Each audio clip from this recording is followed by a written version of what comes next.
It happened. It happened. There he is. The founder and administrator of Warchant.com, Gene Williams, he's got a beer. You know what I broke open, Tommy, for a special occasion, the 2018 Bourbon County, to beat Syracuse by 3 points. That's how desperate we are. But you know what? We'll take it. We'll take it. Folks, it's a win. It's a dub, baby. Get ready for this. Look at the bottom of the screen. You ready? Oh, there it is. Oh, it's a win. They can't take it away. I don't care that Darius Washington held somebody. I don't care. That's good. Darius, good play. Good job. Yes. And I was told on the pregame show that if we got to this place, Gene, and we won the game, that our esteemed colleague who was filling in for me in this very chair last week, Mr. Jeff Cameron, would be joining us for a toast to start. Hey, boys! Hey, we fucking did it! Great. Here we go. It didn't take that long for him to drop the ball. Here we go. Hey. So hold on. This is slipping. I got to get this. All right. I don't know if you heard this. I broke up in the 2018 Bourbon County because this is such a big win for Florida State. Bone dry, T. Lizzie. Here we go. Woo! All right, folks. So this is my first beer as the host of the Warchant. Yes, you were holding out. It took you till October, but there it is. It is a light beer. Cheers, boys. From San Diego. Seminoles are in the win column. Cheers. Oh, man. I'm not going to stay with you guys long. It's your show. It's your night to shine. But I promised everybody that I would join for a little champagne. And Tom and I have been joking about it all week. It looks shaky there for a little while, but alas, right? I'm going to pour one for my wife as well. There you go. You know, I didn't stop. I felt like I'd be jinxing it if I stopped for the Andre. So I decided, well, our listener, Christopher, and a Warchant.com fan who lives in San Diego, brought some beer from California over. This is the brewery. So, I mean, that looks so generic, but that's all right. Because we don't get bells and whistles right now. We just get the blood and guts of it. That's where we are. By the way, how about that awesome hold? That is the block of the year. I love that kid forevermore. Yes. What a beauty. What a beauty. I love this. How often we get held and they never point Florida State out on that play? Of course, let's go to the replay. Yeah, never, ever for Florida State when they're held 1,000 times. So there it is. We'll take it. Whatever. You guys have fun with the show tonight, guys. Love you both. Be good. Go Noles. We finally got one. Cheers one more time, and then I'll go. And you can listen to Jeff and Ira on the Sunday Smash. That'll be a little bit more positive tomorrow night, guys. Tune in for that. Yeah, it's going to be good. Good times. Have fun, guys. Thanks for later, Jeffrey. Thanks for stopping by. All right, that'll be the one and only F-bomb of tonight's show on the Warchant. Look at Eric Angel. Yes, my man. Yeah, $33. That's right. Woo! That's what it took. All 33 of them points. So before we get to the callers and we get to our sponsor information, we've just got to react to the fact that Florida State has a win. I know these are the times we live in, but I don't care. For the next hour and a half, I don't care, folks. We can talk about the bad things. We're not going to ignore them, like special teams, like some of the things we saw on defense, but this is a win. So, damn it, I don't know how many more we're going to get of these. You better celebrate it. Gene, your initial thoughts, just big picture stuff, as you were doing the Parents' Day experience. I think, is that for the first time, the first Florida State Parents' Day of your life? Well, no, because I went with my parents. Oh, come on. That was a while ago. You know what I mean. No, but I mean, it's the first game I let go as a fan in 20 years, probably. So it was kind of a cool experience. Got to go with the wife. I don't know if I can do the quick share thing here. If I can show the photo here, man, it was a blast. Got to go there, sit in the Champions Club and see if that works. Well, it cut off. I don't know. That shows me with technology, I'm not so good at that. But no, it was a great time up there. So got to go cheer on the Noles, do the chop, have a great time with that. My impressions are, look, I'm glad they kind of took the identity. I know I saw a lot of people complaining in the tribal council about Jordan Travis being the quarterback. Look, it's the identity of the team. You don't have any. You have a lousy wide receiver core. It is what it is. You got to accept that. You got a guy who can run around and make plays. And the reason you won the game, because he could run around and do some things at the end of the game to put you in a position to win it. So that's the guy you need. Other side of the ball, obviously, a bad Syracuse offense. You look good early on. I was really excited about what I saw. And then there was absolutely no containment. That quarterback got outside the pocket. You could just run free all day. Yeah. I know we'll get into some of the technical stuff lately, Tom, but that's the one thing that stuck out to me. Like, you were absolutely stuffing the crap out of them. Yep. In that first half, and all of a sudden he just would run outside the end, and there's nobody there the whole game. I don't know what the hell that was. Yeah, well, what was interesting about that first half, Gene, is it was the inverse of last week. You come out, and that momentum, we talked about it all week, is that actually going to carry over? Was that more about Louisville or more about us? And it did. Yeah. They were only on the field, Syracuse was, for 25 plays in 12 minutes in the first half, but you wouldn't know that about by looking at the way that the defense finished the first half today. They looked tired. It was like, how is that possible? You can understand it if you're playing a Louisville or a Wake Forest team that's running play number 45 in the second quarter, but 25 plays in 12 minutes. And just when you thought you could be comfortable, as we thank Zach West, who really enjoyed today's game, and that's fine.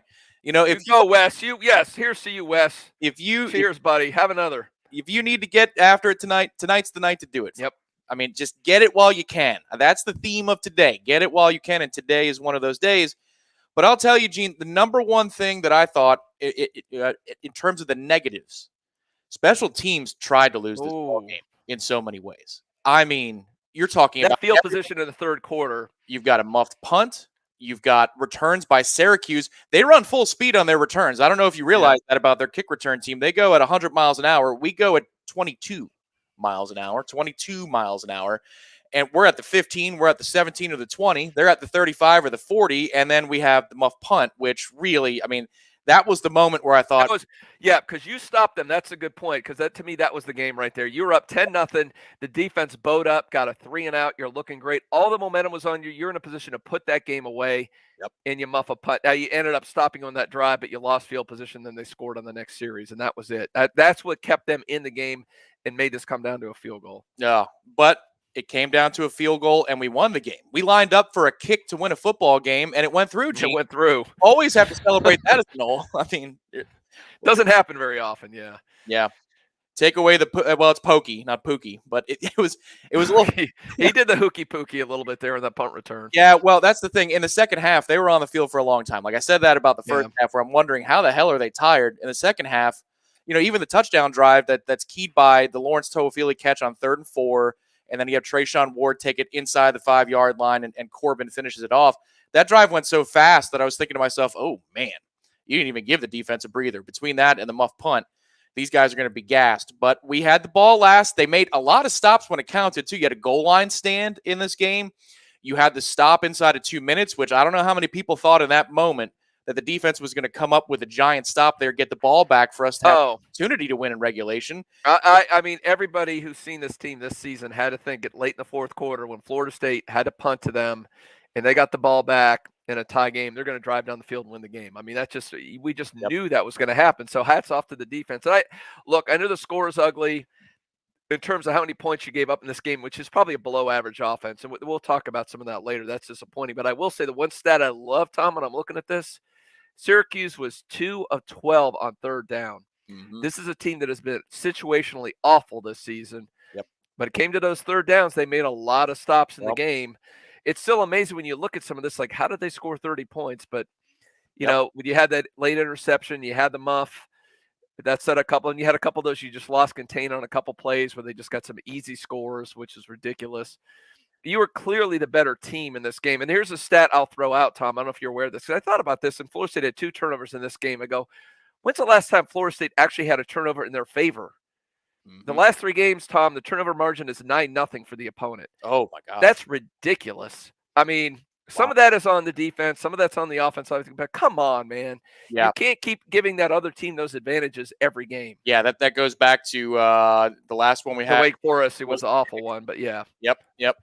Well, I'll tell you too, Gene, that there were a couple of there was one fumble today early in the game, and we could have fell on the ball. We didn't. I was thinking, man, fumble luck is it's just not there. We did get the good fumble luck though on Parchman's touchdown. So one ball did actually bounce FSU's way. That felt like the breakthrough moment where you're like, okay, it's all over, and yet it wasn't, and yet if you had to count how many demons this team faced today, I mean, is the number 50, 70? Because of all the moments that you thought, this is it, they're going to break through. Oh, that's the lucky bounce they needed. All right, Toafili, big catch, gets a first down. It turns into a touchdown 2 plays later. Good job, young man. All those things got washed away, and it turns out that if I'm a Syracuse fan, I'm just watching Jordan Travis on broken plays, scrambling up the sideline, making things happen out of nothing, and that's why we lose this football game. That is just what a mess, but what a glorious mess. This mess is due for today. Gregory, it's Syracuse, yes, and this is a team that lost to Jacksonville State. Yep.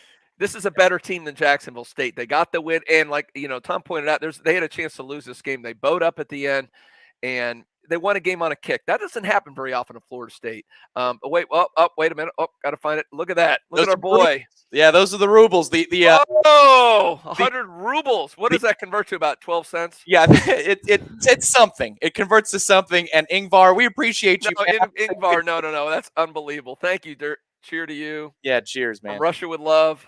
Yeah, we love our Russian comrades.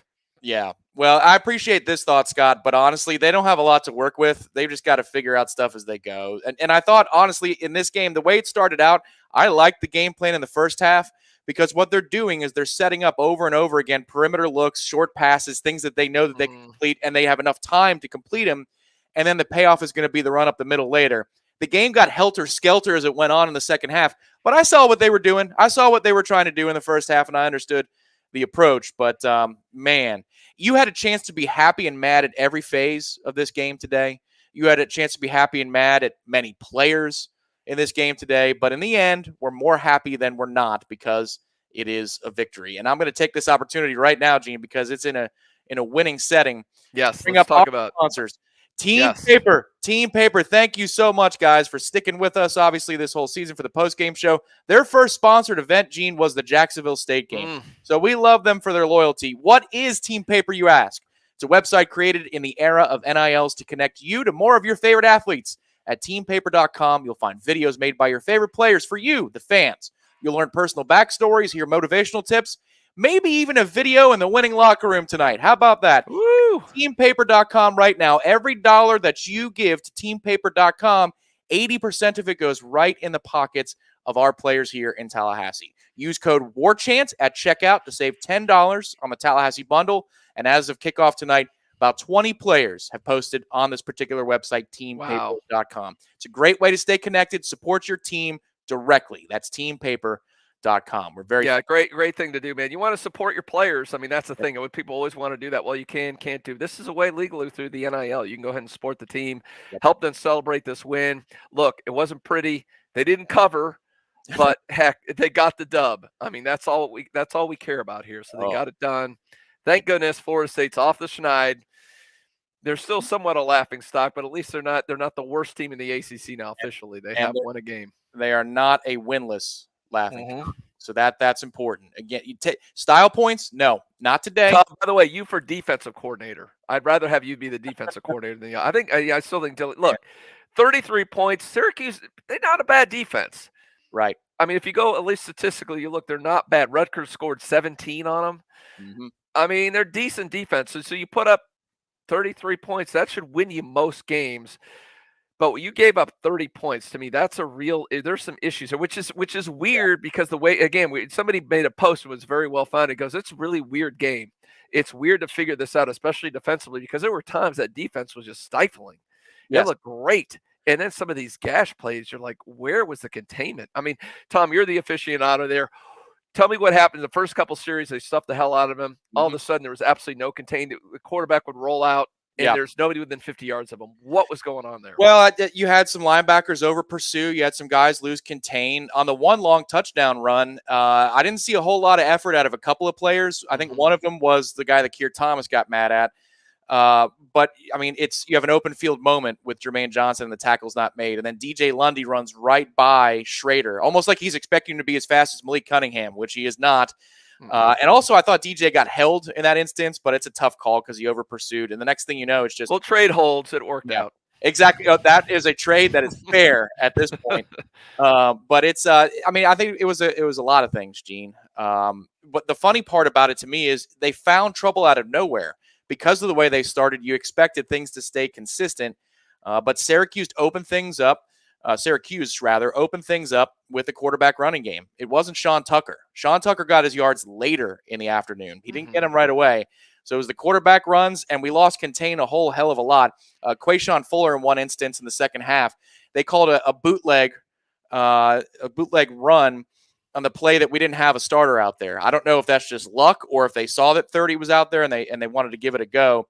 But there were a lot of different instances in which you had linebackers looking in the wrong places, over pursuing, and it's just unfortunate. And then the other one, I thought Mark Herzlich, who was whatever today, did a really good job of breaking down the coverage bust, how it looked like in the halves of the field. Now, I don't know this to be sure 100%, but I'm going to trust a lifetime defender like Mark Herzlich, who was really good, to say that they were in cover 4 on one side, cover 2 on the other, and we had a corner just not do his job on the near side of the formation.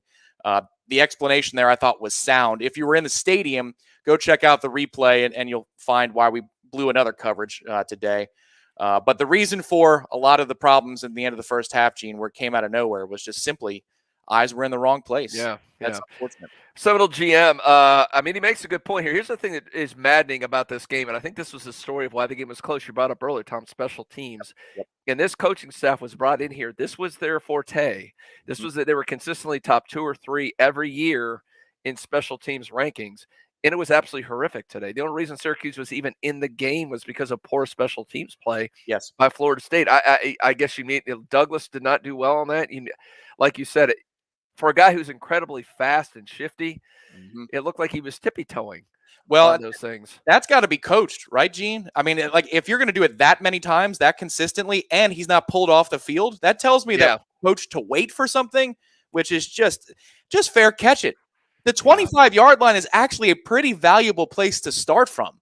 Like, the only time we started better than that on a kickoff was when they kicked it out of bounds. Out of bounds, yeah. Well, we will get to talk to Papuchis on that. May be asked to him on who's the special teams coach on that. And this reminded me, and I remember over and over asking Willie Taggart, because remember with him it was different because they would return it and they get a penalty every single time and start on their 5-yard line. I kept asking him, why don't you just call a fair catch?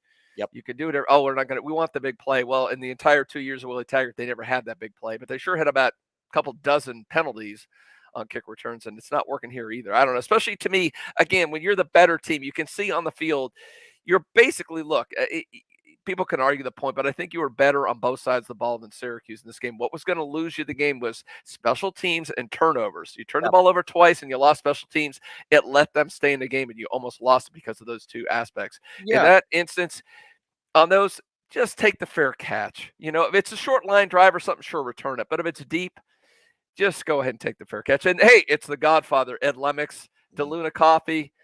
By the way, great sponsors, Wake Up Warchant, man. Go check them out in Pensacola. Fantastic coffee. We've got that natural caffeine. The bamboo. The bamboo is sprouted, Tom. That's right. It's just a little leaf. It's a little like my wife loves plants, so she's like, look at this little. I'm like, everybody needs to plant bamboo in their backyard. There's a little bit of green between the rocks. That's what we're seeing right now, but it's fine. Yes. It's fine. Today, accept it and embrace it. Nikki, thank you so much for the support tonight. We're going to get to callers in just a moment. Yes. Helicopter Kicks, thank you so much. Thank you, sir. Yes, the wide receivers are as average gets. That's true. That's being generous. Yep, I agree. Marcus, you're the man. Thank you so much. Thank you, Marcus. Everybody, we hope you're enjoying tonight. Like, again, there's a lot to criticize, and we'll get to it. But I hope you're enjoying tonight for what it is, which is a win. Because we have soak it in. And look, here's the thing. And I know some people complain, why is Jordan Travis out there? McKenzie Milton's obviously not as mobile as him, and guys are not getting open. I think the poster who put that up there about that, when you have receivers, I mean, this goes back to Willie Taggart's recruiting and Jimbo Fisher's recruiting. They did that. Florida State doesn't have elite wide receivers. They're not getting the separation. If guys aren't getting open, what's the point in having a pocket passer to throw the football? I mean, that's why you notice a lot of the passing plays were short, little dump off, quick things. You don't have the pass protection. You don't have guys getting open at the second level. But I'll give Helton some credit, who's really struggled the last few weeks since his drop against Jacksonville State. That was a nice little skinny post in the end zone for that touchdown. So that was a nice catch there, and that was a big play. Yeah, that wasn't the easiest catch to make either. Like, it's a pretty good ball, but there's a lot of velocity, and the way we catch the ball or don't catch the ball, and anytime you see something like that and it's not on the ground, you're just kind of celebrating.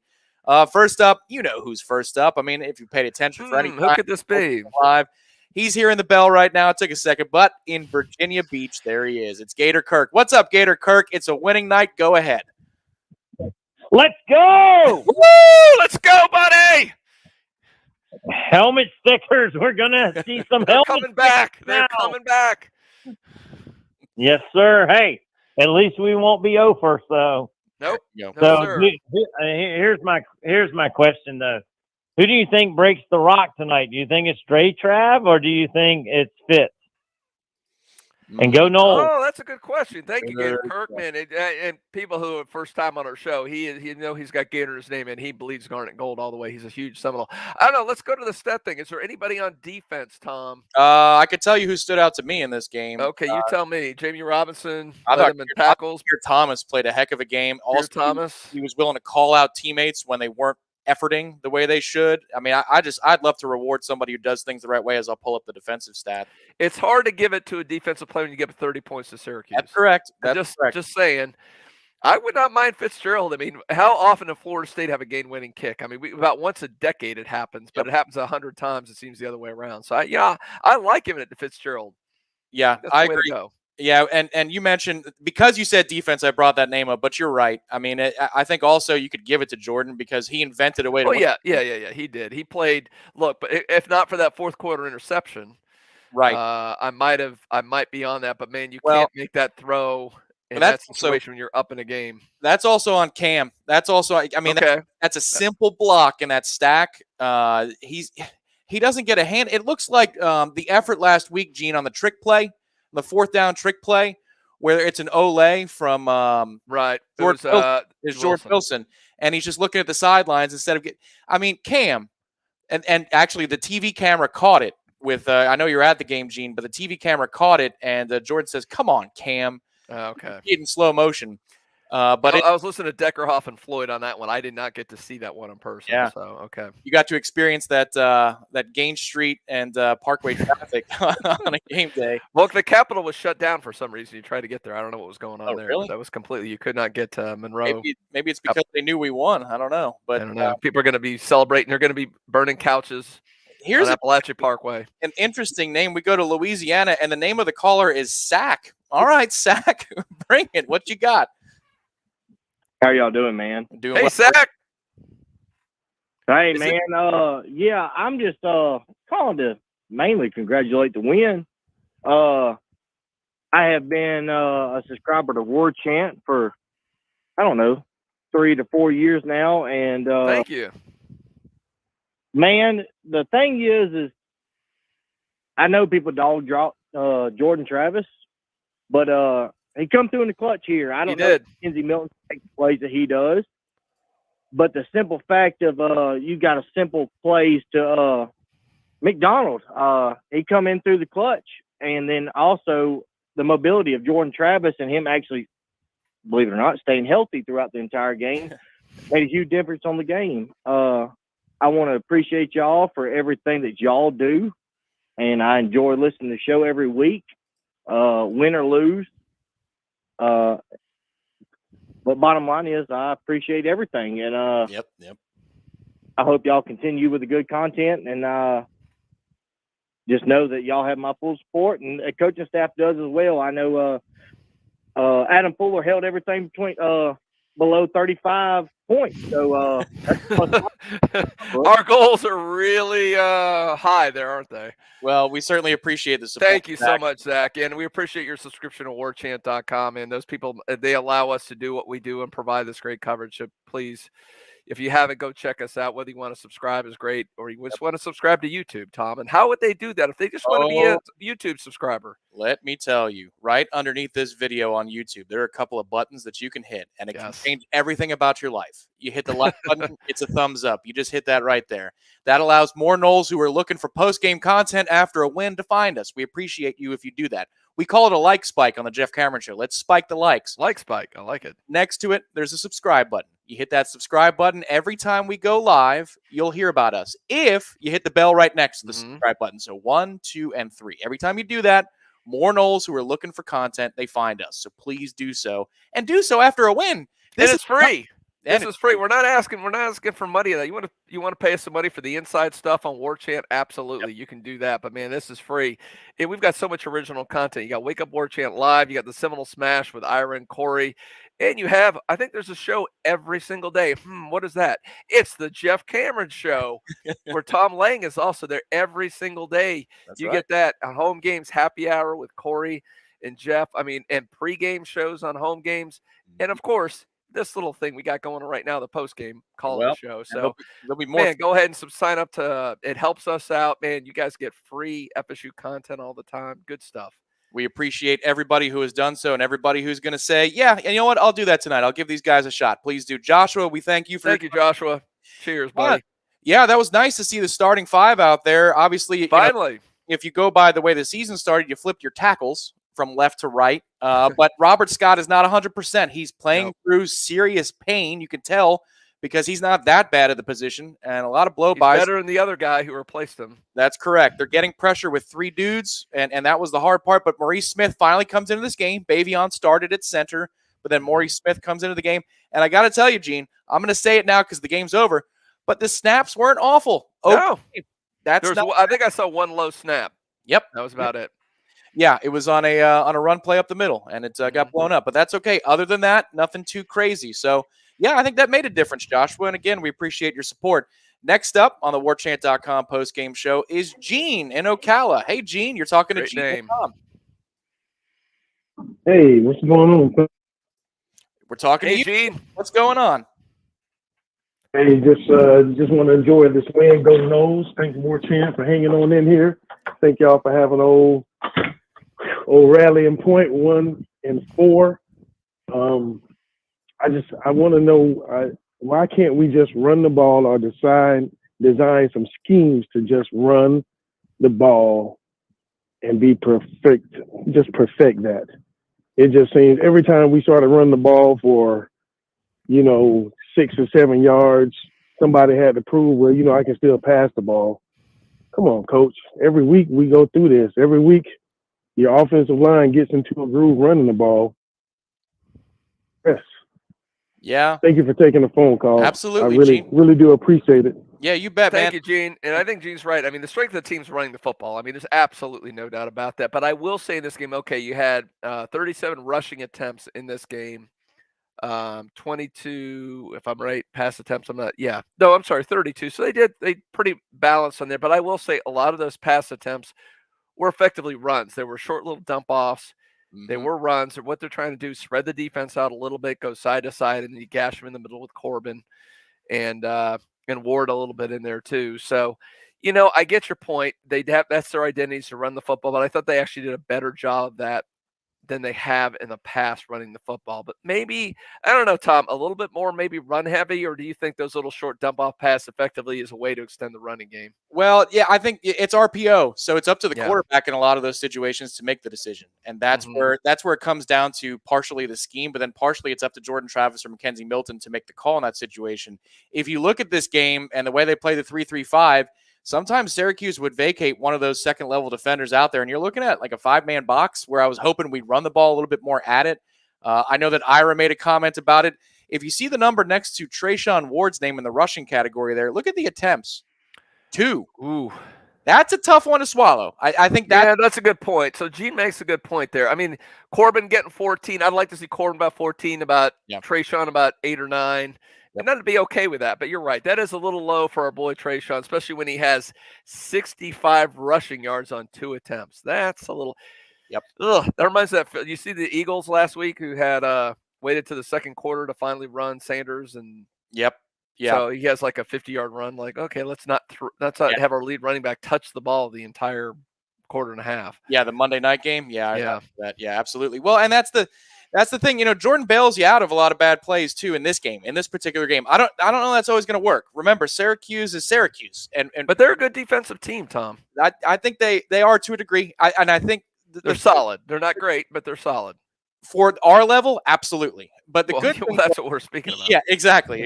But the throws, some of those calls, they had no chance, and Jordan just makes a play out of nothing. So that's why he's out there, though. That's why you put him out there instead of McKenzie Milton to be able to make those plays. Next up, we go to Pensacola. That's actually where my wife is tonight. Out in Pensacola, we talk to Todd. Todd, what's going on tonight? Todd, you there?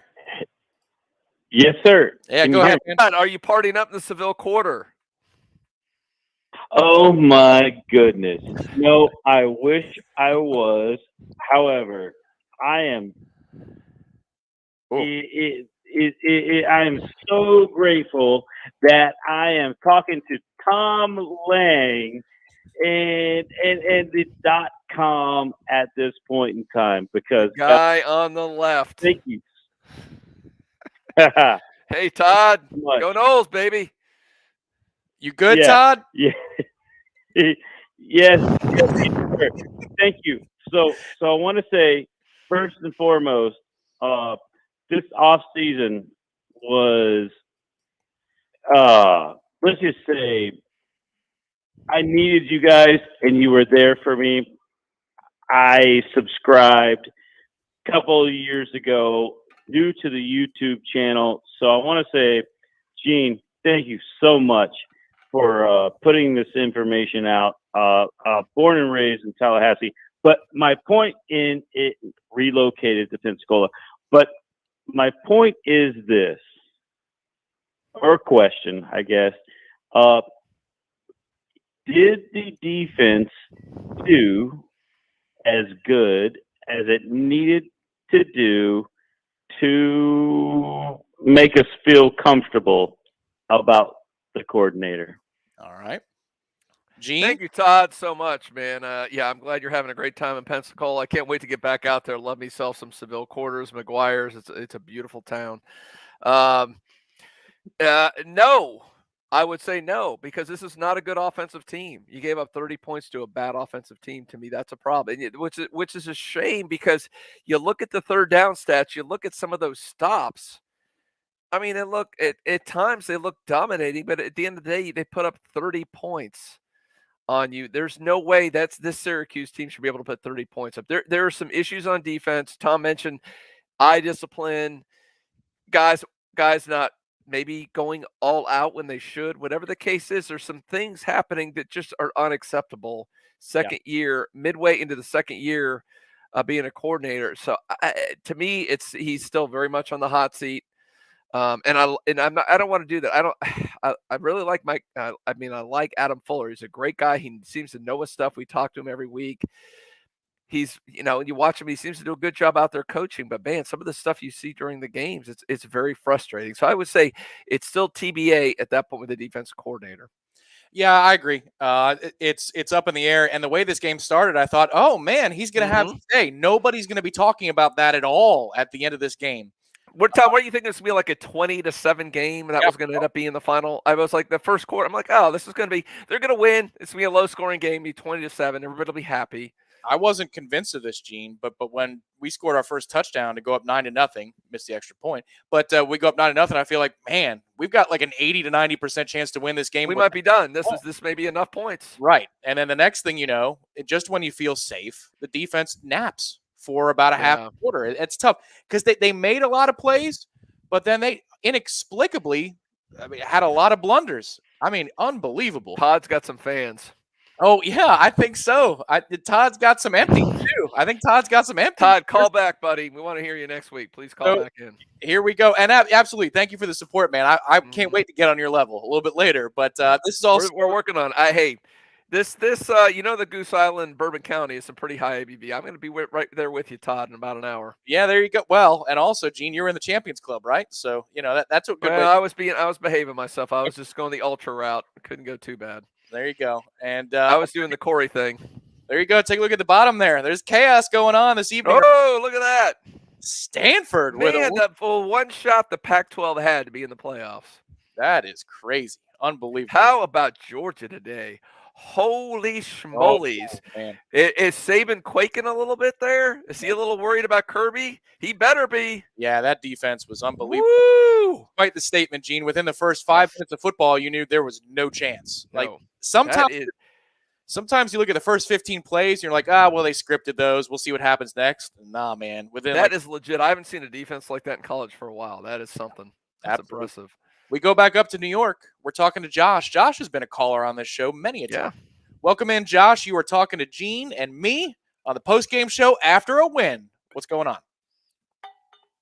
Excitement from top to bottom, relief from left to right, and just a whole lot of belief. One thing I do want to talk about, though, is I know the receivers get talked about in such a bad way, but we had about 3 deep routes that were open that we did not hit for various reasons. A lot of it had to do with the pressure. But, we have guys running free, and, we just couldn't complete the pass. So I know the receivers get talked about, and then also just how they're playing the defense. Second thing is, I mean, I love DJ, but if it's not running straight at the kid, he has no chance. And you know, it's not Florida State of 2013. I get it, but like I don't know. That's the only question I really have for like Adam Fuller. Like, what are we gonna do with DJ? Because constantly, if you have a quarterback and even like run faster than a linebacker, he's not gonna make the play. But I'm overall happy. The kids look like they believe in Mike Norvell, which is also a good thing. This is way more belief than what I saw with Willie and at the end of Jimbo. So, you know, it's just a whole lot of fun, and I'm excited about next week. All right, thanks, Josh. Well, thank you, Josh. Yeah, Gene, you want to take the positive side of that or some of the criticism? Well, I'll talk about some. I mean, it's interesting on the wide receiver, and I did see a couple of those plays he's talking about. I think there's a first half, there was a post route in the end zone. Yep. And I think it was Parchment might have been back there, and it wasn't even close. I mean, it was awful. But here's the thing: when you don't have, generally you don't have good pass protection. And look, Jordan Travis, incredibly athletic, but he's going to be very inconsistent throwing the football. It is what it is. You take the good with the bad. That's the bad part. And that was a play he could have made, and it wasn't even close. But we have receivers generally do not get separation. When they do 1 or 2 times a game, you like to see them take advantage of it. They didn't do that in this instance. Yeah. But you know, I don't even know McKenzie can throw the ball that down. I hope we're not. I haven't seen, the good thing is I haven't seen too many people saying McKenzie should have been out there today. Look, I don't think you score 30 points, 33 points if McKenzie's your starting quarterback in this game. Yeah. Totally agree, Gene. Because of the way, look at how much offense was generated off of broken plays. Yeah. He ended up with 113 rushing yards in the game, if nothing else. Well, I think your run pass splits would have been much different too if McKenzie started the game. Well, that's the thing. I don't think a lot of people realize that. You go back to the Notre Dame game and Corbin's long run against Notre Dame, which got Florida State into the game that made it close. That does not happen if Jordan Travis isn't your quarterback, because he changes the way teams defend you, because they have to always respect that quarterback run. And occasionally someone's going to bite to cover the quarterback, especially in an RPO or a zone read or whatever. And boom, that's going to open up a gap for a running back or somebody to bust open on a play. Yeah, absolutely. Nick, the answer is yes, we did. I don't know if you're watching the game on tape delay, but we can win tonight. We already did. Marcus, now these kids know what winning feels like, and hopefully they get addicted. Wow. Agreed, Marcus. Here's the thing, man, is they invented ways like Da Vinci or Edison or any great inventor. They were finding ways to lose this football game. Like, nothing. They were trying. They created things out of nothing to lose this game, and yet they still found a way. So that they can rest easy on a win for a day or two, but then you got to get ready to go on the road and go see North Carolina. You could be addicted to it all you want, but there are going to be some games that we just frankly can't win. How about our boy Todd there? Hey, Todd. All right. $50. Thank you, Todd. All right. Sorry, I didn't mean to cut you off there, but Todd got me excited there with that tip. No, you're okay, Gene. I saw Nick's answer to the question, and I'm not going to post that one, but good for you, Nick. It's all fair, I guess, tonight after a win. Gene, we also have Norvell's press conference. So would you like to go to another caller, or you want to wait? Let's take one more caller, and then we'll go on with old Mikey. See what he's got to say. Antonio, it is. To Atlanta we go. Antonio, welcome to the Warchant.com postgame show. Go ahead. Hey, how you guys doing, man? Great win today. Yeah, it was. Damn. You know it, Antonio. Yeah, I just want to talk about the back end of our defense. As far as the secondary, on the go-ahead touchdown, I think it was I don't know if it was a tie, but where they sent 14 in motion and he ran across the field like a crossing route. The communication, that guy, he should have picked up number 14. And that has been a real big issue on our back end for I say for a couple of years now. So it seems like they just struggle on the back end. You know, what you guys think about that? Antonio, that's a great observation. I was like, because I had to go to the game with the family. I said I had to go. I had a great time. I got to go parents' weekend to the game with my daughter and my wife, and I was on the way back. And William Floyd was going on and on about those crossing routes. Like, where's the safety? What's going on here? Why do they keep running that route and it's not covered? And Tom, you are X's and O's guys, and you watch. By the way, if you want a great feature, Tom does, and usually later in the week, it's the what's it called? Third and Lang. Third and Lang. That's Ira Schoffels' brainchild. Third and Lang. So check that feature out. Well, Tom gives you a little X's and O's breakdown on some of that stuff. But hey, this is one. Maybe that can be a subject for the third and Lang. Those deep crossing routes, Tom. That what is going on in the back level? Antonio brings up a great point that is a major issue on the back end. Well, and just for the sake of transparency, like I'm a football loving nerd, man. Like I played pickup. That's the most I played, but I love to study it. I'm a geek for it. It's so much fun to do. But I think in this particular game, the analyst gave you the answers that you needed. Mark Herzlich, he was talking about how they were running a combo coverage. One half of the field, they were in one thing. The back half of the field where the play was completed and running for a touchdown, they were in a position where our corner at the bottom of the screen, I believe it was number 7 in your programs, but I don't want to, should have come off his receiver and picked up the crosser. There's a handoff. It's almost like an offensive lineman handing off in a zone, right? It's like, that's your guy, it's my guy. And the handoff didn't happen. The funny thing was in live speed, I saw that Kevin Noles was jumping up and down and doing this number, and I thought, did the freshman blow it? Is he mad at himself? Who's he mad at? But then Herzlich came back right after the touchdown and the TV commercial and explained it beautifully. That seems right to me. The hard part about breaking down defensive X's and O's is it's much harder to see what the rules are and the principles are. On offense, you kind of know. You can kind of see this is where the route was going. Did the guy miss the throw or what? But on defense, it's hard to know your principles. So I yield to the lifer, the dude who actually played the game in that particular situation. Since that was a quick call, we'll go one more.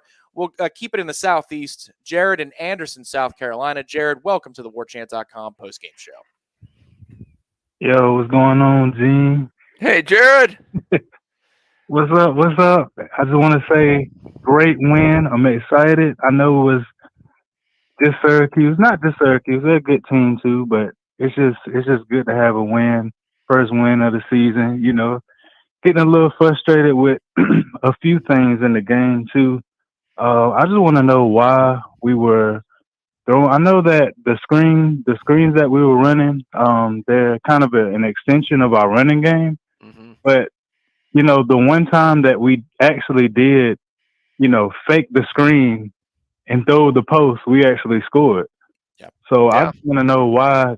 Yeah, I just want to know why they didn't fake it more, because when the guy ran up and picked it, like that would have been the perfect time to fake it and throw it to McDonald. Yep. Well, we earlier had Tom for OC. I say Jared for OC. Yeah, there you go. That's a great play. You're absolutely right, Jared, man. When you've got a team and they're look, Florida State did so much of that. It was effective. That DC is like, man, we got to bring those guys up to stop that play because they're killing us on that. And that opened that play up. You're right on that touchdown. I would have liked to have seen a couple shots down there. But again, we talked before about that's not really Jordan Travis's strength. You worry a little bit about a guy busting through, maybe creating a sack and a big play. So they played a little bit conservative on that. I understand the reasoning why, because again, early on, probably their mentality is this defense is playing great. There's stuff in this team. Yeah. We don't need to do that much to beat Syracuse. Well, obviously the game script changed. Syracuse scored a lot more points than people expected based on the early performance. Yeah, I think the way that they devised this game up, and we thank Gordon for Gordon, thank you, buddy. 33. That's been a popular number tonight. I wonder why. But, you know, I think the way they call this game early on, Gene, is they were thinking that 21, 24 points is enough to get the game done. And that looked like the pregame plan, like not even after a couple of drives. I mean, at 9-0, like you said, did you think there was any way there was going to be 63 points scored in this game? No chance. No freaking way. That's why sometimes not live wagering is the right thing to do, because you can wear it if you hammered the under live there. Gene, you ready to go to Coach Norvell? Let's see what Mike has to say. All right, so I'm going to pull him up. Coach Norvell spoke as he does. You can find all this stuff right here on the Warchant TV account. Every press conference. We'll have a lot of players and all the other thing after the game as well. All right. Let me make sure I unmute it. I got to make sure I unmute it. Here we go. Here's Mike Norvell's thoughts from tonight's win over Syracuse. We knew this was going to come down to one play. We didn't know which one play was going to be the difference, but we just had to continue to fight, continue to improve, continue to believe. And you saw that throughout the course of the game, whether we were up, whether we had good play, bad play, the confidence of what was coming was continued to be shown by our players, and really pleased with the leadership and the way that those guys just approached all aspects. I mean, from defense, have to go out there late to get a stop, to have a two minute drill to put ourselves in position, and then for Ryan to go finish that kick to put us one score ahead as time expired. It was a great day for our guys, and it's wonderful to see them smiling in that locker room. A lot of things we're going to have to clean up. I mean, that was pretty obvious, but just so pleased about the work and the continued belief in what it takes. And these guys are preparing hard throughout the course of the week. And I thought we did a better job of being more consistent. Still some mistakes that showed up that we're going to have to continue to build upon. And our players know that. I mean, they got a great mindset, and I really appreciate just the work that they're putting in. But I thought we got better today, and have to carry that over as we jump into tomorrow. But we're going to do this tonight. It fills me with joy to know that I'm making a quality product for people to try. When they know that you're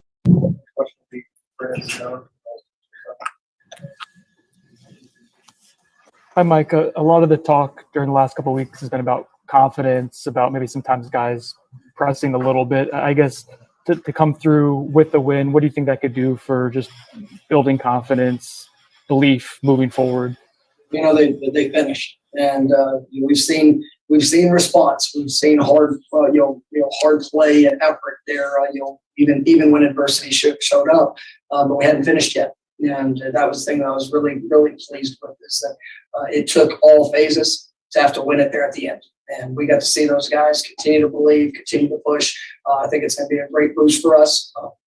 But at the end of the day, I mean, the things that we've experienced over the last year and a half, I mean, it takes every day. It takes that continued investment. It takes the continued growth. There's challenges that are going to show up in each situation. But as long as we're putting ourselves in the best position to go out there and play to our capability, then absolutely believe in what this team can accomplish. And we needed to get a win. And it was a wonderful feeling stepping in that locker room and seeing those smiles, and seeing the just the joy of the investment that went into this week, but also all the weeks prior. Because these guys, they've not stopped working. And I'm not going to let them stop working. And we're going to continue to push. We're going to get better with each day that we get.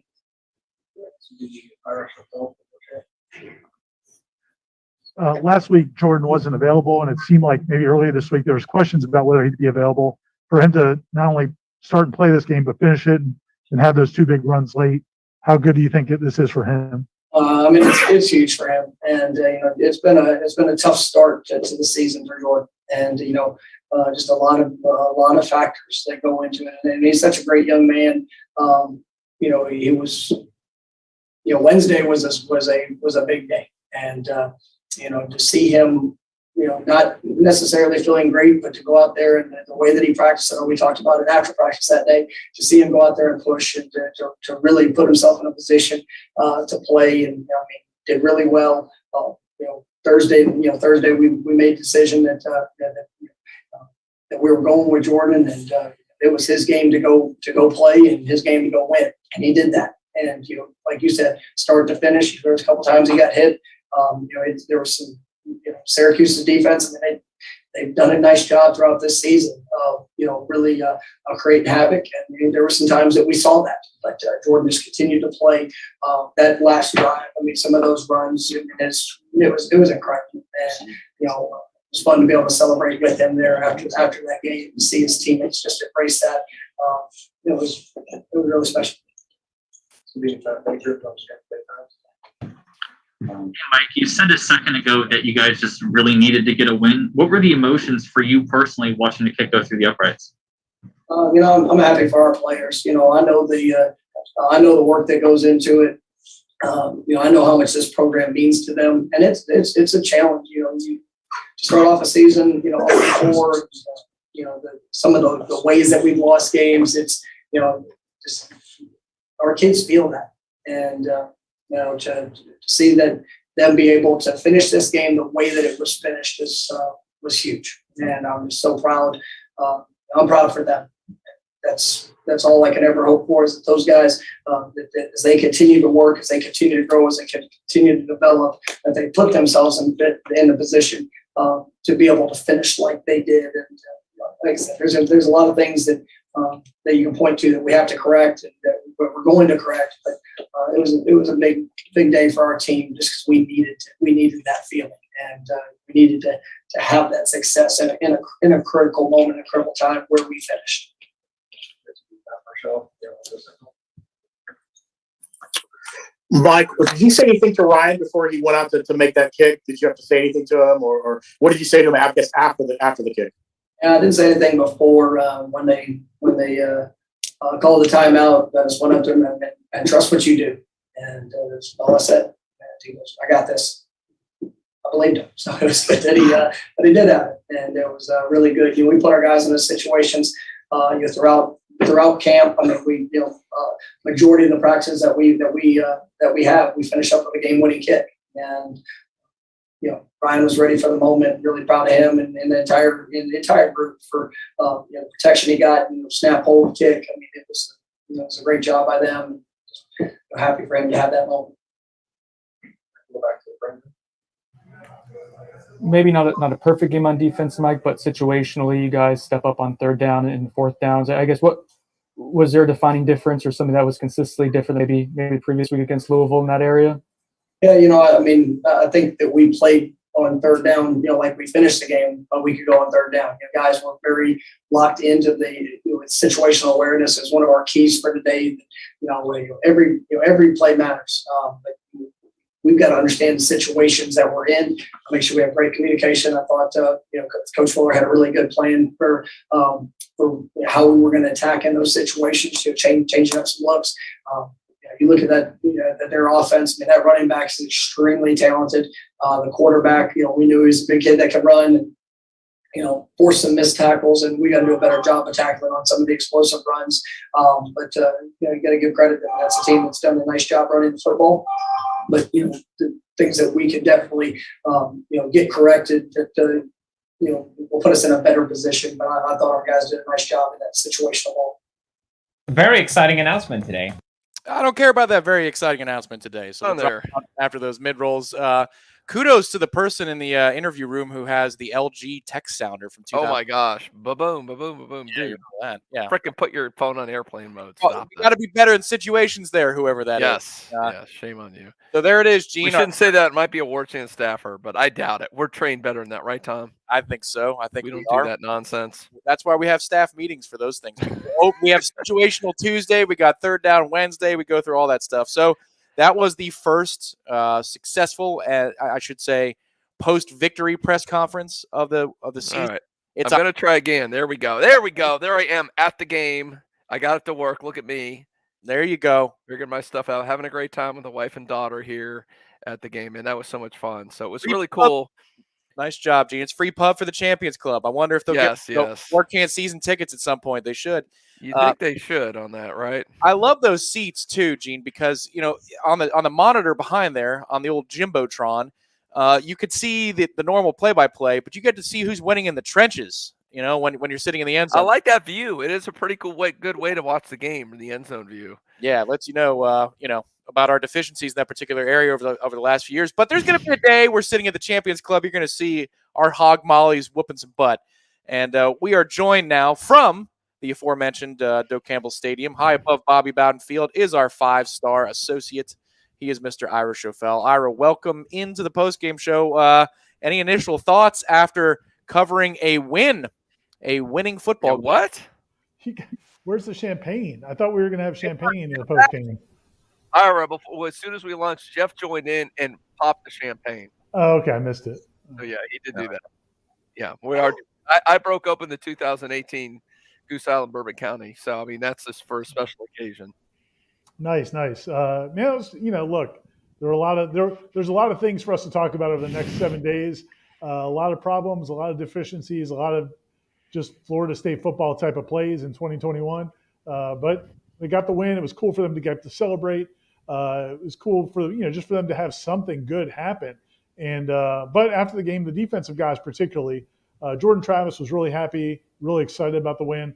The defensive guys were pretty mad about their performance. In fact, I think Keir Thomas said he's pissed off. I think after giving up 30 points again. So they clearly know they have a lot of things to work on. But hey, man, when you're 0-4, getting a win is huge.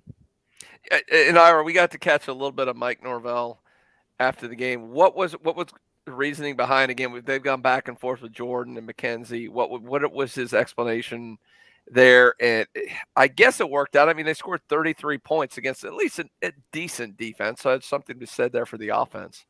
We didn't go too far into it, except, he talked about it Wednesday when Jordan practiced. That was a big day for Jordan, just, I think mentally more than anything. He was banged up. Last week, he wasn't available. He had a knee brace on. I think his shoulder was still bothering him. On Tuesday when we were out there, he still really didn't do much of anything. Then Wednesday, he ran the full practice. I mean, he was the guy at Wednesday's practice and ran well, threw pretty well. And I guess on Thursday, they decided to go ahead and give him the start. I think it's mostly because of Syracuse's defense, what they do. Mm-hmm. They bring so much pressure from different places. 1 week after McKenzie Milton got sacked 6 times on some plays where he really shouldn't have been sacked. Well, the turf monster got him twice. Right. But his awareness didn't seem to be all that great. So I think they wanted to go with somebody who could maybe turn some of those into big plays. And that's what Jordan did. The offense certainly was not efficient, but he did create some big plays with his legs and, ended up being big. But I think I think that the biggest thing Mike Norvell talked about with Jordan Travis, and Jordan talked about it as well, actually the teammates did, is all the things he's dealt with this season, not just the injuries, but all the outside noise. Several people made that comment in the postgame about all Jordan Travis has had to deal with in terms of people being down on him, and he hears it. And he's kind of had to overcome that as well as the physical ailments. So they feel like this is a big step forward for him this week, just being able to get out there, finish a game, play through some contact, and help him get the win. Ira, I want to ask you 2 pivotal points in the game. Florida State goes up 30-20, so they're up 10 points late. How sure were you that Florida State was going to close out the win in that moment? And then when it's 30-30, how sure were you that Florida State was going to find a way? When they punted, the game. Yeah, when they punted, yeah. Yeah, I mean, I just, it's such a weird game to evaluate the defense because I really felt like the defense played well for big chunks of the game, especially early on. They got some 3 and outs. They had the goal line stand. They had another 4th down stop. I mean, there were some really nice moments for the defense, especially against the run. But it seemed like anytime anything bad happened, and when it was 30-20, they gave up a kick return, I think, out to the 39 or 40. And I think that was the drive. And it just seemed like once Syracuse got something good to happen, the defense would kind of fall apart. They give up a 20-something yard touchdown on 3rd and 10, and just really some just big lapses. I mean, it's what we've seen out of this defense all season in terms of just blown coverages at inopportune times. But then for long stretches, I thought they played pretty well. So I mean, it's just a hard game to evaluate. It wasn't like they were terrible from start to finish. There were some good moments, but there were also some awful moments. When it was 30-30, man, yeah, especially when Florida State got the ball with a couple minutes left, I'm thinking, they're going to go to overtime, and I did not like Florida State's chances to stop that quarterback with his running in an overtime period. So it was huge that they actually got the win. Jordan picked up some big. I mean, those runs. The first one where huge. It looked like he's going to go out of bounds and picks up another 15 or 20 yards. That was. That's the play of Florida State season so far. Yeah, and Ira, when you talk about the defense, this is bizarre. If you look at this, you would never think a bad Syracuse offense would score 30 points. So they were 2 of 12 on 3rd down and 0 of 3 on 4th down. But they still scored 30 points. It's just nuts. I mean, you don't see that in the box score. I don't know if this was brought up in the press conference. To me, it was just bizarre, the special teams. And this is something Mike Norvell prides his program on. And the reason Syracuse was in the game was because of bad special teams play by Florida State. Was that brought up, or what are your impressions with that? I don't think we talked about it. I think one of the things we'll definitely bring up on Monday. But yeah, there's no question. I mean, it hasn't been good. It has not been a strength for most of the season, and it was really bad tonight. I mean, they've tried now 3 different punt returners, and I think the third one, Pokey Wilson, is the one that fumbles the punt return. They also gave up some return yards and had another missed field goal and a missed extra point. And then, the Ryan Fitzgerald story is very much similar to the defense story where, he hits the game winner. So you want to, give him some love for that. But at the same time, just still missing kicks. And it's hard for this team to overcome that when they're not very efficient, really on either side of the ball. I don't know if there's something we need to ask Adam Fuller about on Monday. I'm sure it will be brought up at the whole contain thing. It's amazing in the first quarter how dominant the defensive was. That defensive line looked unstoppable. Like Tom and I were talking, we think we're just going to be like a 20-7 was going to be how this game was going to go. And then all of a sudden the quarterback just gets outside the box and just continually runs free. Was there any discussion about what in the world was going on defensively that their quarterback could just get outside the pocket and run free all day long?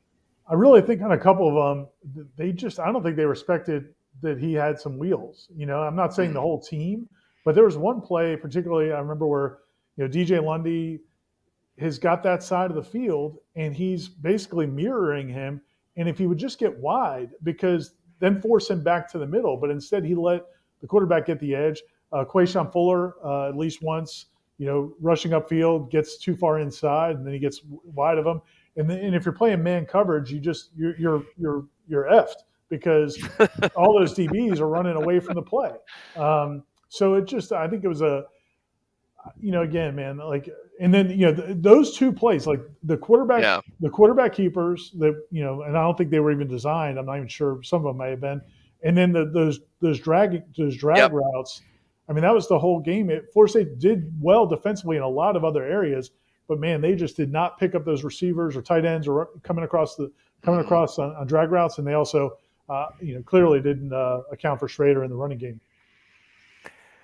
So, they finally got off the schneid. Do you have the feeling this team now that, because a lot of it was they played well enough to win some games until now, and they haven't done it. Now they finally got the W. It was the feeling among this was like the monkeys off the back.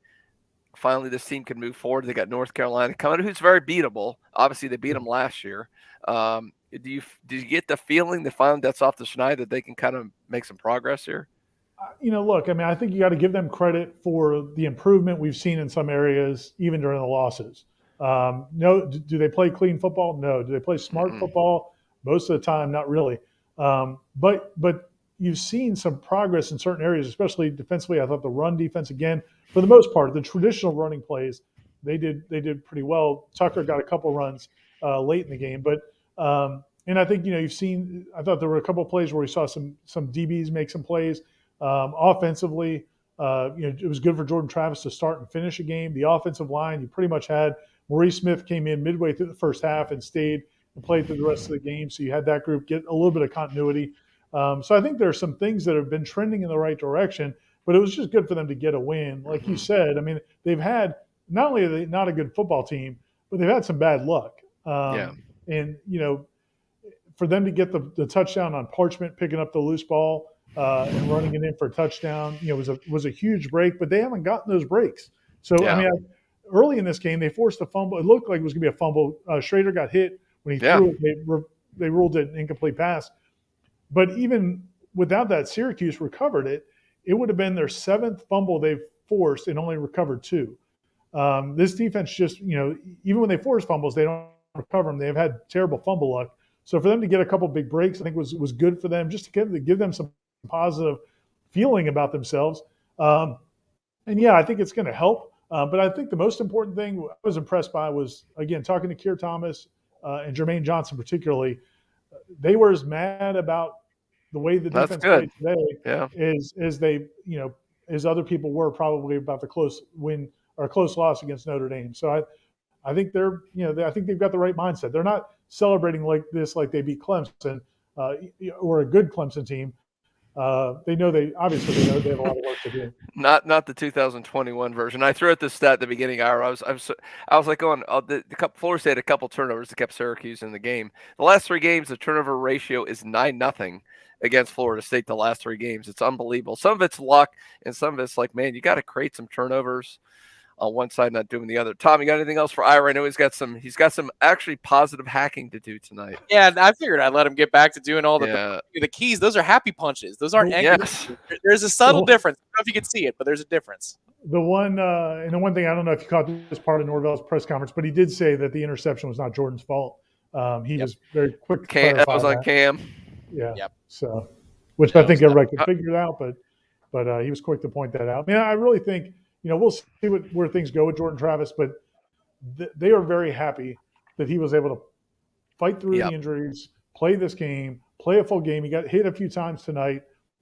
They feel like this is a big step forward for him. We'll see. Now, whether or not he could be an effective quarterback for 4 quarters we'll have to see down the road. But from a mental and just kind of team standpoint, they feel I really think they think this was a big day for Jordan Travis. Yeah, Yep, I agree. Thank you so much, Ira. 5-star Schoffel. And we're going to have a 3-2-1. Will you grace us with that maybe sometime tomorrow, Ira? I think so. Corey's working on his column right now. Austin, I think Corey's probably going to focus a lot on Jordan Travis and kind of, he was pretty honest about some of the things he's gone through, and some of his teammates said some really good things about him. Corey's writing that. Austin's doing a story about Fitzgerald finally getting the game winner after obviously a tough start to the season. And then, I'll have the 3-2-1 coming. I know you'll have the stats, and we'll have plenty more reaction. All the videos are up on the site, all the post-game interviews. People can watch those as well. So plenty more coverage after the post-game show. And, of course, the Sunday Smash should be a little bit more positive tomorrow night. So check out Ira and Jeff doing that one. Thank you so much, Ira. Good work, buddy. All right. Well, I think he makes a good point, Gene, about Keir Thomas. That is very comforting. Those guys are pissed. Yep. You won the game. Look, you beat Syracuse. You gave up 30 points. You should be pissed because you're better than that. You saw what was going on the field. This defense should not give up 30 points. They're much better than Syracuse's offense. They should have dominated them, held them under. They should have held them under 20 points should have been the standard. Syracuse should not get more than 20 points on you. Yeah, he was the heart and soul of that defense today. He was involved. He was communicative. He called out his teammates. We've been waiting for a long time to see players call out their teammates when they step out of line. Jordan Travis did leadership it's somewhat when he was mad at Cam for the mistake on the interception, but Keir Thomas wasn't having it, and even the broadcast said that he was getting into Brendan Gant's face. So good, get pissed off when we don't do things right. You want players to lead the way. At some point, they've got to lead. The coaches can only say so much. So good on you, Keir Thomas. Be pissed off this whole week, and let's go play good again. I like it. Play angry against North Carolina. Put Sam Howell in his place. And now it's time to head back to the phone lines. We've had somebody waiting over a half an hour. Robbie, we appreciate your patience. We're going out to Defuniak Springs. Robbie, what's going on? What's going on, guys? Hey, Robbie. Appreciate your patience, man. Go ahead. I just want to this is our first win after I bought our retro black jersey. So I feel kind of good about that.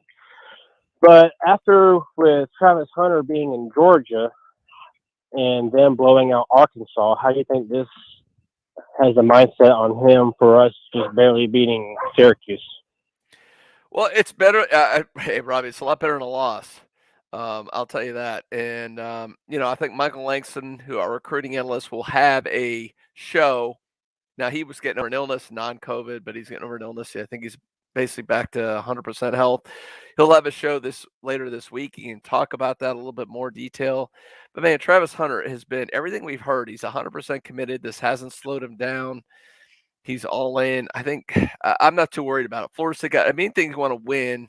They got to win. They got some positive momentum. I think that's very good for Travis Hunter going forward. Yeah, I think if you hear something out of his mouth, he seems like Gene, just the way he's already communicated through like his IG live and his social media.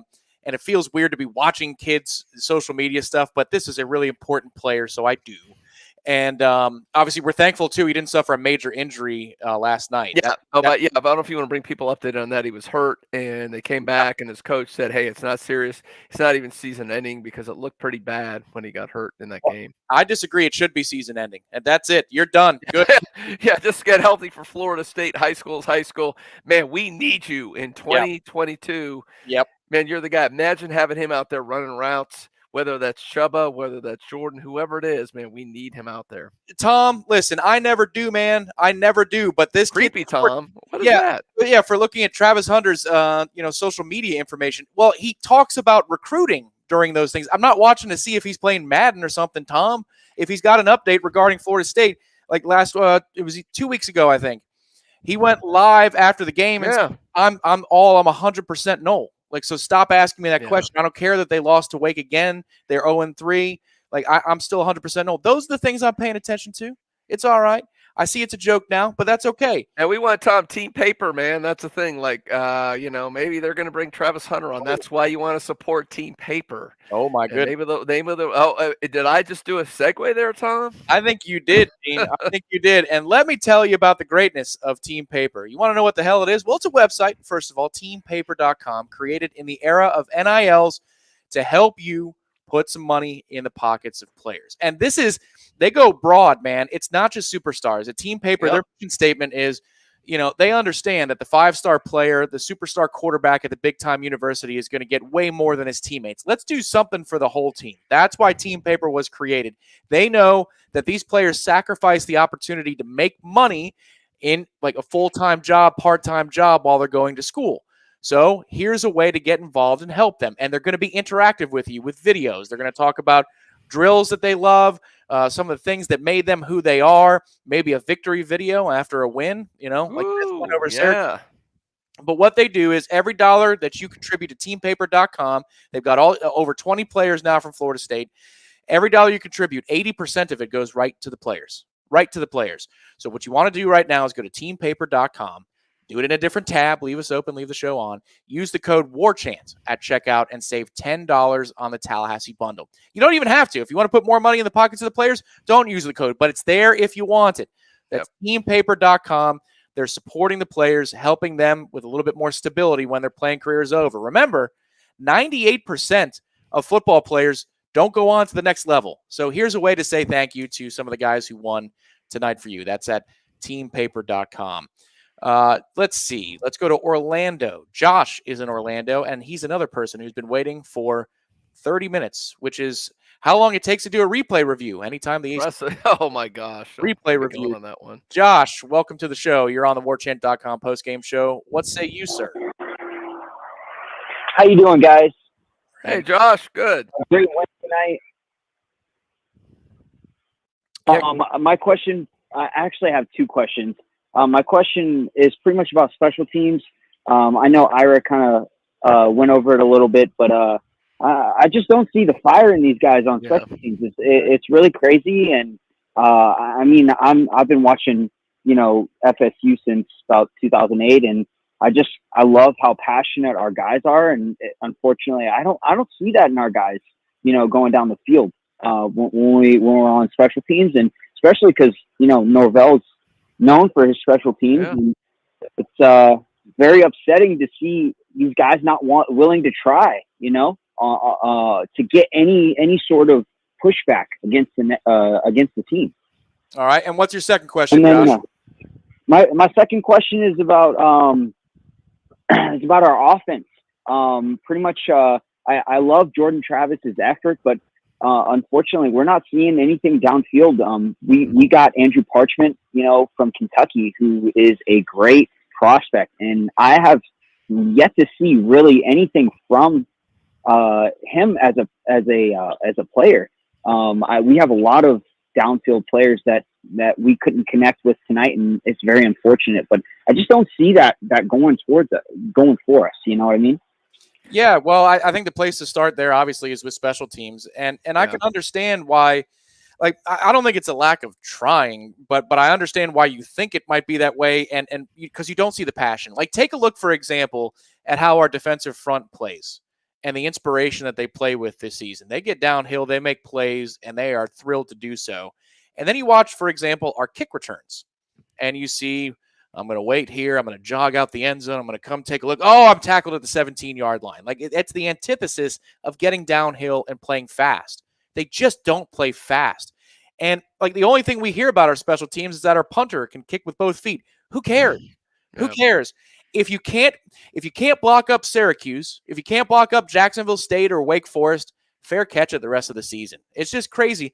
Like I said before, the 25-yard line is a valuable place to start with the football. You don't have to force the issue. And it seems like we're so hell-bent on trying to return things, like we're going to set it up like it's an outside zone, and we've got Chris Thompson just waiting for the hole there, and then he's going to break it. Like, it drives me nuts too, Josh. The second point, I don't know. Offensively, we're just limited. We're really limited. So, well, he made the point about Parchment being at what, I don't know if he called him an elite prospect. I 100% disagree. And I know we came out with our preseason top 40 on the players. I think I rated Parchment the lowest. He was a Kansas transfer, and I'm not trying to dog the kid, but he was not an elite player. This is somebody you kind of settled for. Like, we want a serviceable receiver because we're so struggling at that position. Florida State is not very good at wide receiver. It is what it is. Guys are not getting separation. They're not getting open. That goes back to recruiting. That goes back to Taggart. That goes back to Jimbo.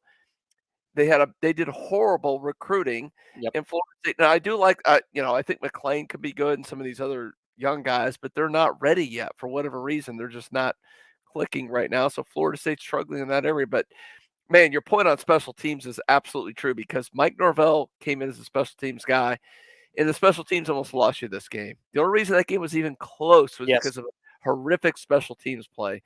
And that needs to get fixed. That is a problem. Yeah, every time that we were putting the nail in the coffin, like that last one, the one that counts, then it would get the coffin would creak open a little bit because they're at the 35-yard line out of nowhere. And you're like, how in the hell? Even when we kicked it deep, that was the one that broke my will there to watch special teams. And in fact, Jeff and I traded texts in that moment like, Jesus, John, what is going on today?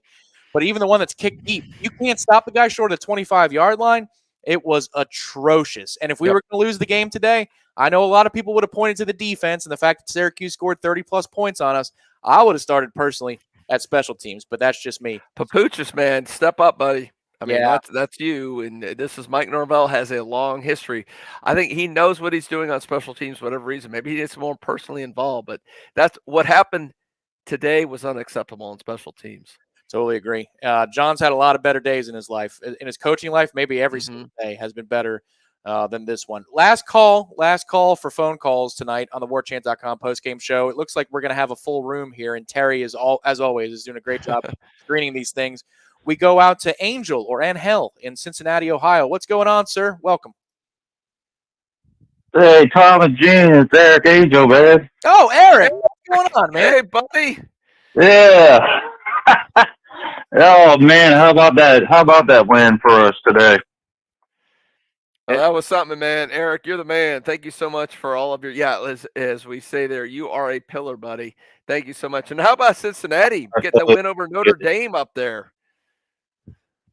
Oh man, that was unbelievable. Bearcats pulled an upset. Yeah, well, I mean, they're actually slightly favored in that game. They look like a much, much better team. So I'll ask you real quick, Eric, are you also a Bengals fan? I am. I actually went to the game Thursday night, and I was glad to see us beat Trevor Lawrence. I can't stand him. So you beat Urban Meyer. Come on, Eric, get it right. You beat Urban Meyer. Screw Urban. All right, so here's what I want to know from you, Eric. How does it feel in a week of football to win with the Cincinnati Bengals and win with the Florida State Seminoles? What does it feel like to be in the clubhouse on Saturday night at 8:30 Eastern and have both of your teams win? Oh, it feels fantastic. This margarita is going down like ice cream. Yeah, baby. There you go. Well, we appreciate you checking in. I do have a question, though. I know the announcers were saying as I was watching the game, and you guys are as well, and I believe Gene was in attendance with his family. My question is Adam Fuller, why is he getting into his defense faces? I saw him a few times out on the field, maybe shooting and hollering at some of the players, but why does it take a leader like Keir Thomas transfer from South Carolina to get, and then all of the other players on defense? That should be Adam Fuller's responsibility, in my opinion. Yeah, Eric, that's a great point. And I love Keir doing that. And Tom brought that up earlier, man. I love to see some leadership out of a guy, calling guys out because you need that. This team has lacked that kind of leadership. I mean, like we talked earlier, man, the book is still out on Adam Fuller. There's some stuff. You gave up 30 points to a below-average offense in this game. There's something to be said there. I don't know what's going to go on there. I don't know if you have any thoughts about this, Tom, but I'm not happy with the special teams. Mm-hmm. I'm not happy with the defense. I mean, offense did enough. They did enough to win the game, and they won the game. And a lot of that's on Jordan Travis running around making plays, and he did what he did. You get, I guess, let's say an average defense. They're not a great defense. They're an average defense. You got 33 points. That's good. You should not give up 30 points to a team, and that's on the special teams and the defense. Yeah, I think, well, I mean, some coaches are different, man. I mean, Tony Dungy is a legend in defensive coaching, and that dude showed no emotion ever. Don't even put them in the same sentence. He might not even have cried when, maybe his kid got married or something. I don't know. But I agree, Gene. I'm not talking about acumen. I'm just talking there are fiery guys, and then there are stoic guys. And Adam can get pointed, but he doesn't seem like the red-faced Mickey Andrews type defensive coordinator. I think it's hard.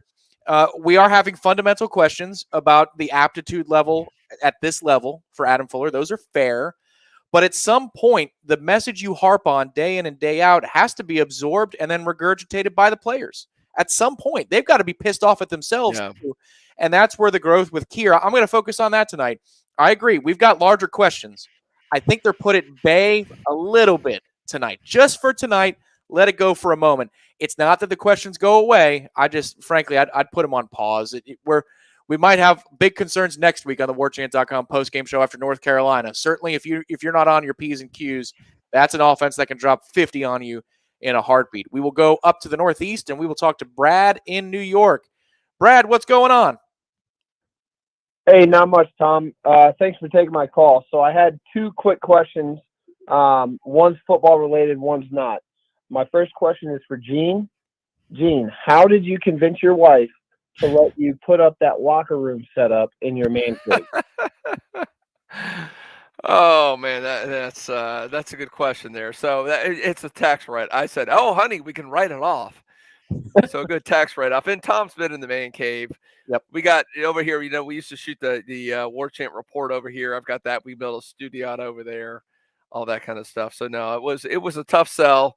And Stacy, my wife, man, God bless her. She's put up with all my nonsense over the years. Thank goodness. And she's out with my daughter right now. And they're out on the town having fun because I had to come into work. But it was a great day. It's wonderful. Florida State won. I got to do Parents Weekend with my daughter. So yes, my wife, God bless her, she puts up with my crap. All right, and what's your second question? Awesome. So my second question is actually football related. So kind of a theme last year was the scripted plays, or the first 15 plays, worked really well. That hasn't seemed to be the case this year. What are your guys' take on why that is, and what can we maybe do to get back to that? Well, I'll start then on this. Yeah. Today was the first time all season that they scored points on their opening drive. First of all, it was 3, and I think we ran like 15 plays for 30 yards. It's a slight exaggeration, as Gene is fixing the light over there. It's a slight exaggeration, but pretty much everything was near the line of scrimmage. I'd say when you have fundamental issues with your receivers that teams can honor and stack up near the line of scrimmage, you've got to establish something so that you can play off of what you establish later in the game. They had teams moving left, moving right, moving all over the place last year for a couple of reasons. One would be that it's Mike Norvell's first year in the league. Some teams got a look at what they were trying to do. And then people were looking at what Jordan Travis was capable of doing too. So teams were more prepared. And then also, I think when you have offensive line deficiencies like we've had through 4 games, again, it wasn't until later in today's action that you had your starting 5 offensive linemen out there and playing. Bavion Johnson did start this game at center. You got a confluence of things that are just collapsing over and cascading over these offensive coaches. Now, that's not to say that they don't look prepared sometimes, because I think they don't look prepared sometimes as well. But I think it's mostly that they're not surprising anybody anymore. People have seen what Jordan Travis can do, and they've seen Mike Norvell. Gene, what do you think? Well, I'd say for one, I'm sorry that people are very upset that Charlie Ward is not being lit up. That didn't, whatever reason, that didn't charge up appropriately, and I apologize for that. And I will work on that. I'll make my game better next week. We'll charge that up sufficiently. So they're both in. And that was one of the Whataburger questions of the day. Did you see that, Tom, today? No. Oh, you weren't at the stadium. So one of the questions of the day was which quarterback, the Whataburger question of the day, which they asked the fan, they got it right, was who was the quarterback for Florida State's first national championship? That was a tough one. Yeah. Yeah. It's the guy behind you who's not. Yes, that is the guy who's not lit up. And I'm sorry. Yeah. We'll fix that. I'm sorry. But so go on. I'm sorry. To the 2 questions, what was the other one he was asking me about? No, yeah. The other question is why the slow starts this year. Yeah. And that was asked. If you want to go back and watch Mike Norvell and Kenny Dillingham, and they were asked about that. And Dillingham pointed out beforehand, look, you had a fumble in one game. You had penalties. You had a lot of weird stuff happen. They do have that stuff scripted out. It is something they need to work on. Yeah. It's one of those things. Every team scripts those plays out, whether it's NFL, college, high school. Most people have those games scripted out, those early plays, and they work sometimes and they don't others. But, yeah, Florida State has not been as good, obviously, this year as they were last year in those things. But I think a lot of that is just when you get a big penalty, this team's not good enough, you get a turnover, obviously that's going to affect that. Yep. We will go to our final caller tonight. I think this person is on hold properly, but are we going out to Hawaii? Ooh, is this our boy in Hawaii? We're going to Ralph out in Hawaii. Go ahead, Ralph. Is that you? This is me. Thank you so much, guys. Hello. How's it? Go! What's up? I'm sorry? I said, what's up, Ralph, man? We're feeling the energy you're bringing already. Yes. What's going on? Obviously, I'm excited and happy for the guys. I was wondering if you guys wouldn't mind giving us your thoughts on why you think, if you agree with me, that the coaching staff on the offensive side of the ball seems to make things a lot harder than they need to be. And I've noticed a trend, and I will use the example from today's game. On that drive where Andrew Parchment picked up the fumble and ran it in, we started a 4-set downs at the 3-yard line, and it came to that, where instead of just taking your best running back and running him up the middle or off tackle once or twice or 3 times, Jacksonville State, when we failed with the lob to McLean, same thing. We were deep down inside the 5, one of the best running backs, if not in the nation, certainly in the league. It just seems to me this coaching staff with their play calling is making things a lot harder than it has to be. Man, I love you, Ralph. Thank you so much for calling in. And Ralph, the caller earlier called in about some of this stuff that happens on these situations. It drives me freaking bananas. And it goes back to the cuteness, Tom. Yep. These guys, this is a run-oriented team. That is your thing. And I thought about it too, and I'm sitting there up with my wife and daughter. I'm like, you're down. You got first and goal at the 2 or 3 yard line, and you're throwing the ball all over the place. What are we doing? That is not the identity of this team. Run the damn ball in with Corbin, you know. And I wish they would come up with some sets. And I know not the modern football, they don't do it, but get under center. Yeah, I get you can't do it with Travis. Maybe you can't do it with McKenzie, but you know what you could do it with, Tom? Is there a guy that used to be a quarterback who's a tight end right now? Oh, yeah. He's like 240, 250 pounds. Wyatt Rector. Yeah, Wyatt Rector. Why don't we get Wyatt Rector under center for a few plays? Yeah. And just let him go ahead and get those yards. Or, like you said, Corbin has been a great running back this year, or even Trayshawn Ward. I do think sometimes this coaching staff on offense outthinks themselves because they're smart guys. You talk to Kenny, talk to Mike. Look, they know their stuff. They're sharp dudes. Mm-hmm. But, man, sometimes it's the old the kiss them. Yeah, Principle. keep it simple. Yeah. Keep it simple. Yeah. You got a first and goal at the 2, just run. You got 4 downs to get 2 yards. Just pound it at them. Yeah, if it's 3rd or 4th and goal from the 2, I understand it. But on first down, you got to give it a shot. I would agree. Throwing the ball around now. I think what it tells us, and Brad, thanks for the update. Let's see if Kentucky does finish off that drive to go up 2 scores on. Go Kentucky, go Wildcats! But you know what they're going to do? They're going to be up, and they'll fall down, fumble the ball, and Florida will go 90 yards and win. Yeah, they'll have that's what happens. Wide open in the end zone, and it just doesn't happen for them. So that kind of stuff always happens to Kentucky in this particular rivalry. Hopefully they can close it out. But I think what it tells me about their thought process, Gene, and yes, sometimes, the quickest way to get to 2 is 1 + 1, and you don't have to bring in trigonometry or calculus or anything like that. Mm-hmm. But it tells me that they fundamentally don't believe when they get in short yardage situations or obvious situations that they can get a yard automatically. Think about the trick play last week on 4th and 3. Oh my gosh. They don't think they can, if they need a yard, they don't believe that they can get the yard. That's what that tells me. Now, if it's 1st and goal, I'd rather give it a couple of cracks because those are your best players. That's actually something I wrote about this week in 3rd and Lang, which is, if you're going to go down swinging, what has a higher percentage of success? And this is when McKenzie Milton was the quarterback, not Jordan Travis, just for the sake of making that point. Would you rather throw the ball up to this receiving core or put the ball in the hands of Jayshawn Corbin and Trayshawn Ward? I'd rather do the latter. Who's been the only bright light on offense? I don't know, Tom. Yeah, 2 guys, number 8 and number 0. And I'll say it one more time, too, because I know he pays attention to Warchant TV. We appreciate that, his father. But a big play for the confidence level of Lawrence Toafili today. It was a hidden play. It was a 3rd and 4. Yeah. Oh. Just before Trayshawn Ward goes 60-some yards to get us inside the 5-yard line. That's a big catch. You've got to make plays like that to be in position to score. And for a kid who had some rough moments against Wake Forest and other games, you like to see when a kid has a chance to make a play that he does. So that was a big catch. And before we wrap up for tonight, how about Duval giving us the update there? Oh, there you go. There we go. Duval, Wildcats. He was pissed off at Eric Angel for talking smack about the Jags. I saw that comment, Duval. Oh, you don't like that? Screw Urban. I don't care. I want to support the Florida teams, but any team Urban Meyer coaches, I will always root against. He called our pillar a name that I won't repeat. Ooh, no. Yeah, so one more time, folks, because last week we mentioned it once, but we got to mention it. Team Paper. This is a good night to support your team too. Everybody, this is a way to connect to your favorite players. What is Team Paper? Website. You should know it by now if you've been watching all night. Teampaper.com. It's a website in the era of NILs. That's goal is to support everybody, as many players on a roster as they can. They're not trying to lock down a superstar, pay him a ton of money, and not spread the love. They want to make sure everybody on your favorite team is covered. Anybody who wants to participate with teampaper.com and signs a deal, they make sure they get money.